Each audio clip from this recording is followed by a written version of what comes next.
ಭಕ್ತ ಚಿಂತಾಮಣಿ 5ನೆಯ ಭಾಗ. ಈಗ ಎಲ್ಲವೂ ಕಲುಷಿತ.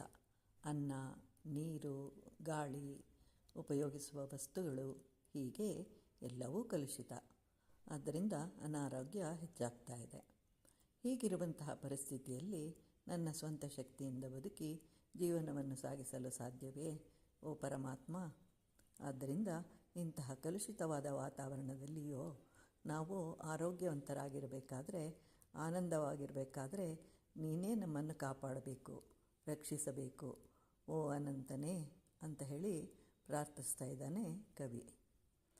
ಹಾಗಾದರೆ ಅದನ್ನು ಪಡೆಯಬೇಕಾದ್ರೆ ನಾವೇನು ಮಾಡಬೇಕು ಅಂದರೆ, ಆಹಾರವನ್ನು ತಿನ್ನುವ ಮೊದಲು ಭಗವಂತನನ್ನು ಸ್ಮರಿಸಬೇಕು, ಪ್ರಸಾದ ಅಂತ ಸ್ವೀಕರಿಸಬೇಕು.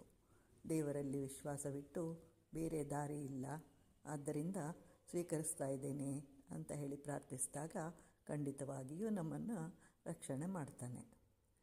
ಮನೆಯಲ್ಲಿ ಹಿರಿಯರು ಇದನ್ನು ಆಚರಿಸುತ್ತಾ ಮಕ್ಕಳಿಗೂ ಭಗವಂತನನ್ನು ಸ್ಮರಿಸದೆ ತಿನ್ನಬಾರದು ಅಂತ ಹೇಳಬೇಕು.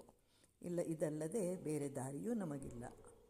ಹಾಗಾದರೆ ಏಕೆ ಹೀಗೆಲ್ಲ ಆಗ್ತಾ ಇದೆ ಅಂತಂದರೆ, ಮನಸ್ಸು ಕಲುಷಿತವಾಗಿದೆ. ಪ್ರಪಂಚದಲ್ಲಿ ಎಲ್ಲವೂ ಕೃತ್ರಿಮವೇ ಆಗಿದೆ.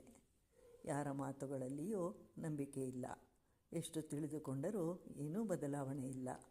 ಜ್ಞಾನ ಪಡೆಯಬೇಕೆಂಬ ಆಲೋಚನೆಯೇ ಇಲ್ಲ. ಇದಕ್ಕೆಲ್ಲ ಮುಖ್ಯ ಕಾರಣ ಅತ್ಯಾಶೆ.